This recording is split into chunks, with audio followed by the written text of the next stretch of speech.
साथियों, नमो बुद्धाय, जय भीम। मैं आज अपने YouTube चैनल धम्मा अशोक उर्फ उमेश पाल सिंह के माध्यम से आप सबके सामने लाइव हूँ।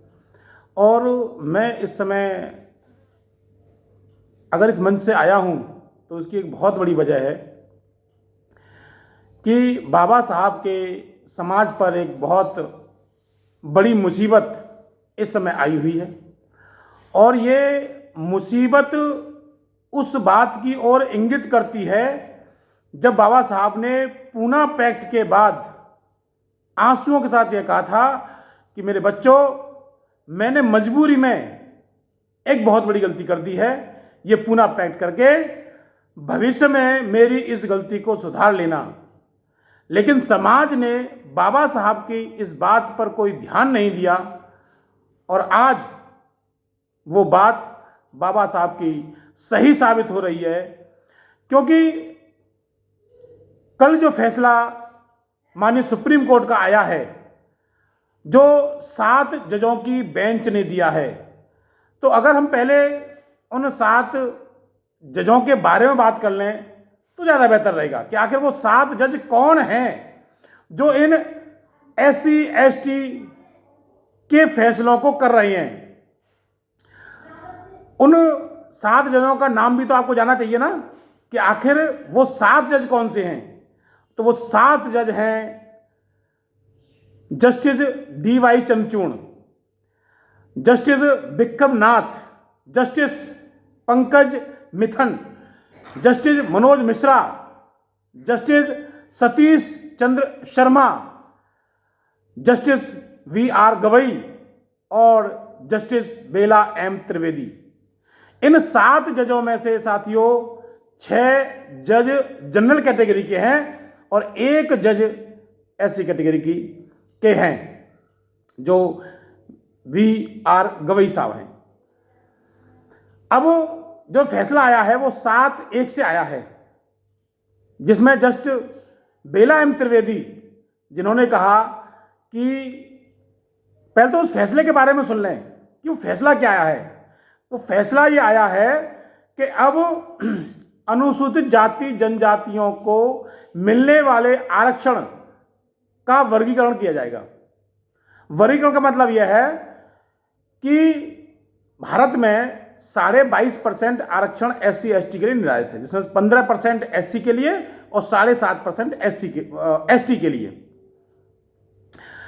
अब कोर्ट ने यह कहा है कि इस 22% आरक्षण को सरकारें कैटेगरी वाइज वर्गीकृत कर सकती हैं। यानी कि SC और ST में लगभग 1250 जातियां के आसपास आती हैं। इन 1250 जातियों में से जो जाति ऊपर बढ़ गई है, आर्थिक रूप से अपलिफ्ट कर गई है, उनको कम आरक्षण, और जो अभी बहुत ही गरीब है उनको ज़्यादा आरक्षण। तो साथियों, मैं यहाँ पर एक बात कहना चाहूँगा कि क्या आरक्षण आर्थिक आधार पर दिया गया था? हम बाबा साहब के उस पूना पैक्ट पे जाएं तो जो आरक्षण है वो आर्थिक आधार पर नहीं था। आरक्षण जो दिया गया था सामाजिक रूप से, शैक्षिक रूप से, राजनीतिक रूप से पिछड़े हुए व्यक्तियों के लिए आरक्षण था। सामाजिक रूप, राजनीतिक रूप और शैक्षिक रूप, इसमें आर्थिक का कोई जिक्र नहीं है। अब हम तीनों को समझ लें कि सामाजिक क्या है। सामाजिक का मतलब यह है कि जिस समाज को वर्षों से पढ़ने की आज़ादी मिली हो और एक समाज को 5000 सालों तक पढ़ने ही न दिया जाता हो, जिसका मनोबल को बुरी तरह तोड़ दिया गया हो, जिसको ये 5000 साल तक ये बताया गया हो कि तुम नीच हो, तुम अछूत हो, तुम जो है छितरे हुए हो, उसे हमेशा यही एहसास कराया गया हो, तुम दास हो, तुम गुलाम हो, उसको 5000 साल तक उसके दिमाग में यह भरा गया हो क्या वो व्यक्ति, समाज या उस समाज का कोई बच्चा जो 5000 साल से लगातार पढ़ रहा है, उसकी तुलना में कंपटीशन कर सकता है क्या? वो उसके साथ कंपटीशन कभी नहीं कर सकता, जब तक कि उसका मनोबल इस लेवल पर ना जाए कि हम भी समान हैं, हम नीच नहीं हैं, हम अछूत नहीं हैं, हम शोषित नहीं हैं, हम पीड़ित नहीं हैं। जब तक उसका मनोबल ना उठ जाए तब तक आरक्षण समाप्त नहीं होना चाहिए या आरक्षण उससे छीना जाना नहीं चाहिए। तो क्या ऐसा हुआ? इसमें से जो जस्टिस पंकज मिथल हैं, उन्होंने कहा कि आरक्षण अगर एक पीढ़ी को मिला है तो दूसरी पीढ़ी को नहीं मिलना चाहिए। मैं इस चीज को अपने ऊपर ही एग्जाम्पल लूंगा कि मेरे पिताजी को आरक्षण मिला और वो टीचर बने। इसके बाद मुझे भी आरक्षण मिला और मैं आरक्षण से टीचर बना इंटर कॉलेज में। लेकिन क्या सामाजिक रूप से मैं मजबूत हुआ? क्या सामाजिक भेदभाव मेरे साथ नहीं हो रहा है? ऐसा नहीं है। मेरे साथ जातिगत भेदभाव निरंतर हो रहा है और मैं उसको झेल रहा हूं। जातिगत भेदभाव को आज भी मेरे कर्म क्षेत्र में, जहां पर मैं ड्यूटी कर रहा हूं, वहां पर एक श्रवण अध्यापक खुले मंच से बच्चों के सामने धर्म के बारे में, राजनीति के बारे में किसी भी रूप में बोल सकता है। यहां तक कि वो हमारे शोषण के बारे में बोल सकता है, हमारे शोषण के बारे में एक सबल टीचर बोल सकता है। लेकिन जब मैं बोलता हूं, अगर मैं धर्म के बारे में बोलूं, बौद्ध धर्म के बारे में बोलूं, तो मेरे ऊपर कार्रवाइयां होती हैं। अगर मैं जाति के ऊपर बोलूं तो मेरे ऊपर कार्रवाइयां होती हैं। अगर मैं शोषण के ऊपर बोलूं तब मेरे ऊपर कार्रवाई होती है, मेरा अपमान होता है। मैं उस अपमान को झेल रहा हूं। तो जब एक अध्यापक उस अपमान को झेल रहा है, जातिगत अपमान को, तो हम कैसे कह सकते हैं कि इस देश में समानता आ गई है और हमें आरक्षण से अलग कर देना चाहिए? नहीं। जब तक यह सामाजिक भेदभाव SC ST के साथ होता रहेगा, तब तक इस आरक्षण को जारी रहना होगा। ये मेरा जो है इस सरकार से, इस कोर्ट से निवेदन है कि इसको जो है आरक्षण को वर्गीकरण नहीं होना चाहिए। वर्गीकरण का नुकसान क्या है? पहले अब देखो, हम वर्गीकरण की बात करते हैं। मैंने तो अभी क्या किया, केवल ये बताया कि आरक्षण आर्थिक आधार पर नहीं है, आर्थिक, सामाजिक, राजनीतिक और शैक्षिक रूप से है। संविधान आने के बाद ही SC ST के लोगों को पूर्ण रूप में पढ़ने का अधिकार मिला। आरक्षण लागू होने के बाद ही हम लोगों को राजनीति में स्थिति मजबूत हुई हमारी, और आरक्षण लागू होने के बाद कुछ सुधार आया सामाजिक स्थिति में। कुछ सुधार, बहुत बड़ा सुधार नहीं आया है। आज भी एक IAS के गिलास में एक सवर्ण चपरासी थूक कर पानी देता है उसको। कुछ दिनों पहले ही एक वीडियो आया था, जब एक ब्राह्मण चपरासी एक अधिकारी के पास पानी लेके आया तो उसने पहले थूक दिया, तब उसने पानी दिया। मैंने देखा ये वीडियो YouTube पर। आज भी रोहित वेमुला केवल इस आधार पर, वो इस बात पर वो उसे आत्महत्या करनी पड़ गई क्योंकि उसके साथ सामाजिक भेदभाव हो रहा था। जो बच्चा PhD कर रहा था उसको अपनी जान गंवानी पड़ी साथियों। तो हम कैसे कह सकें सामाजिक भेदभाव कम हो गया है? आज भी IAS को नौकरी छोड़नी पड़ रही है, इस्तीफा देना पड़ रहा है कि मेरे साथ जातिगत भेदभाव हो रहा है, आज भी। तो इसलिए केवल इस आधार पे, आरक्षण आर्थिक आधार पर नहीं, सामाजिक आधार पे है, उसका वर्गीकरण करना ठीक नहीं है। अब वर्गीकरण के नुकसान क्या हैं, हम इसको समझ लें। कि जो SC ST की जातियां पहले तो एक थे ही नहीं, उनमें आपस में पहले ही फूट पड़ा हुआ है, क्योंकि सत्ता अपने लाभ के लिए उन्हें भ्रमित करती रहती है। जैसे जिस इस समय सत्ता चल रही है, उसने नॉन जाटव SC के दिमाग में भी डाल दिया कि तुम्हारा हक जाटव खा रहा है। ये डाला उनके दिमाग में, उनका वोट लेने के लिए उनका वोट लिया और उनके दिमाग में जाटवों के प्रति एक नफरत का जहर घोल दिया। लेकिन इससे क्या होगा इससे ये होगा कि ये जो 1250 जातियां हैं ये आपस में बट जाएंगी। ये 1250 जातियां आपस में क्या होंगी? बट जाएंगी और ये आरक्षण के लिए मारामारी करेंगी। जाटव, चमार, पासी ये इस वर्गीकरण का विरोध करेंगे और खटीक है, आपका जो है जो छोटी और जातियां हैं, धीमर है, वो लोग इसका समर्थन करेंगे। रजक समाज है, आपका जो वाल्मीकि समाज है, वो इसका समर्थन करेंगे। हो गया बंटवारा। यानी कि सत्ता ने कुछ दिनों पहले पिछड़ों में अति पिछड़े और दलितों में अति दलित करके जो बंटवारा करना चाह रही थी, वो सत्ता ना कर पाई, तो कोर्ट के माध्यम से इनको बांटने का प्रयास किया जा रहा है।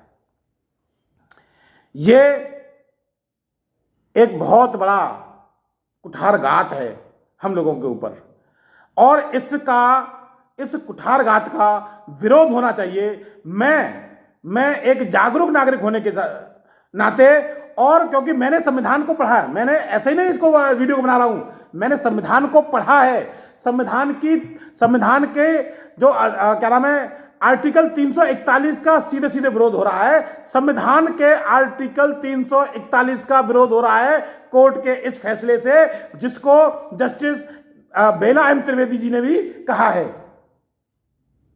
और अगर ऐसा ही बंटवारा करना है तो पहले आरक्षण को सही रूप से लागू तो कर दीजिए आप। जो आरक्षण है वो पूरी तरह से लागू कहां है? अगर आरक्षण लागू होता तो 7 जजों की बेंच में 6 जज सवर्ण नहीं होते। अगर आरक्षण लागू होता तो 22% के हिसाब से इसमें जो है एससी के भी जज होते, इसमें बीसी के भी जज होते, क्योंकि 27% उनका आरक्षण है, और तब उनके जनरल के जज होते। अगर आपको ऐसी ही कैटेगरी करनी है तो ये तो मान्यवर साहब ने पहले ही कहा था, जिसकी जितनी संख्या भारी उसकी उतनी हिस्सेदारी दीजिए ना आप दीजिए। जो ओबीसी वर्ग है उसको 52% दीजिए ना आरक्षण। कौन मना कर रहा है? हम तैयार हैं इसके लिए।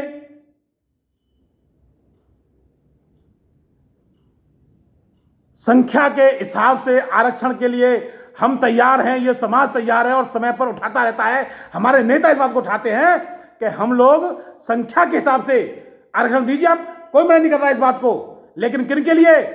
जो सामाजिक रूप से पिछड़े हों उनके लिए दीजिए, जो शैक्षिक रूप से पिछड़े हों उनके लिए दीजिए, जो राजनीतिक रूप से पिछड़े हों उनके लिए दीजिए। आर्थिक का कोई आधार इसमें रखा ही नहीं गया आरक्षण का, क्योंकि आरक्षण पूना पैक्ट की देन है। आरक्षण हमें पूना पैक्ट की बलिदान पर मिला है। आरक्षण हमें 2 वोट के अधिकार के बलिदान पर मिला है। आरक्षण कोई भीख नहीं है जिसको हर एक को आदमी चाहे उसका विरोध कर दे। इन 7 जजों में 7 के एम बिरला त्रिवेदी जी को छोड़ के सभी ने आरक्षण का विरोध किया है। आखिर क्यों है ये आरक्षण के विरोध में? कोई जस्टिस वीआर गवई जो कहते हैं कि इसमें क्रीमी लेयर होना चाहिए। क्यों भैया क्रीमी लेयर होना चाहिए इसमें, आप बताइए। और उसमें उन्होंने एक दिया कि भाई जो एक व्यक्ति अगर किसी कैटेगरी जनरल के कैटेगरी के डिब्बे में घुस जाता है तो वो दूसरे आने वाले लोगों का विरोध करता है। कौन कह रहा है उसका विरोध करता है? मैं तो गाँव जाके लोगों को जागरूक करता हूं। सबसे ज्यादा मैं वाल्मीकि समाज के और जो रजक समाज के बच्चों को बहुत ज्यादा जागरूक करता हूं कि बेटा पढ़ो। ये जो मिसगाइड करके, जो भ्रमित करके समाज में बांटने काम कर रहे हैं, ये बहुत बड़ी जो है इस देश में विडंबना, ये तो बहुत बड़ी जो है कमी है। और हमारे लोगों में जो है जागरूकता कमी है, शिक्षा की कमी है कि वो ऐसे फैसलों का विरोध नहीं कर रहे हैं। हालांकि इसका विरोध बड़े पैमाने पे यूट्यूबर्स और राजनेता कर रहे हैं। मैंने कई जो है यूट्यूबर्स को सुना है, मैंने जो है नीरज पटेल जी को सुना है जिन्होंने कड़े लफ्जों में इसका विरोध किया है और उन्होंने इसको जातिवादी मानसिकता करार दी है। मैंने जो है इसको राहुल नागपाल जी को सुना है जिन्होंने इस फैसले को मनोवादी सोच करार दिया है। मैंने चंद्रशेखर जो आज़ाद हैं, एएसपी के लीडर और क्या नाम है सांसद हैं, उनको भी सुना है और उन्होंने भी कहा है कि पहले इसकी शुरुआत जो है सुप्रीम कोर्ट के जजों से हो जानी चाहिए। मैंने रवीश कुमार जी को भी सुना है जो इसका विरोध कर रहे हैं कि ये जो है इस तरह से वर्गीकरण नहीं होना चाहिए। मैंने तमाम लोगों को सुनने के बाद मैंने ये वीडियो बनाया है। तो साथियों, मैं इसका कड़े शब्दों में विरोध करता हूं कि वर्गीकरण अगर होगा तो समाज बुरी तरह बंट जाएगा और इससे उन समाज को लाभ नहीं होने वाला है। जो अगर ये आरक्षण बढ़ गया तो जो समाज ये सोच रहा है कि उनको लाभ होगा, तो उनको लाभ नहीं होगा, क्योंकि जब रोस्टर प्रणाली लागू होगी तो आज जो हमको 7वीं सीट एससी को मिल रही है, फिर ये 20वीं सीट एससी को मिलेगी और अगर 19 सीटें हैं तो आरक्षण खत्म। आरक्षण को खत्म करने का तरीका है ये। अगर वो सोच रहे हो, हमारे ही समाज के लोग अगर सोच रहे हो कि अब हमको बंटवारा हो जाएगा तो जो आरक्षण मिल जाएगा, नहीं। आज जो 7वीं सीट एससी के लिए है, फिर वो 20वीं सीट एससी के लिए होगी और अगर 19 सीटों तक वैकेंसी है तो मामला खत्म। अब उनको कोई आरक्षण नहीं मिलेगा। हालांकि ये पहला वीडियो है और जो है अब तक मैंने जो जानकारी जुटाई कल से लेकर आज तक, क्योंकि मैं एक शिक्षक भी हूँ, मुझे विद्यालय पढ़ाना होता है। कल मैं 1:30 बजे छुट्टी हुई। इसके बाद जो है इस पर मैं कुछ मंथन कर पाया।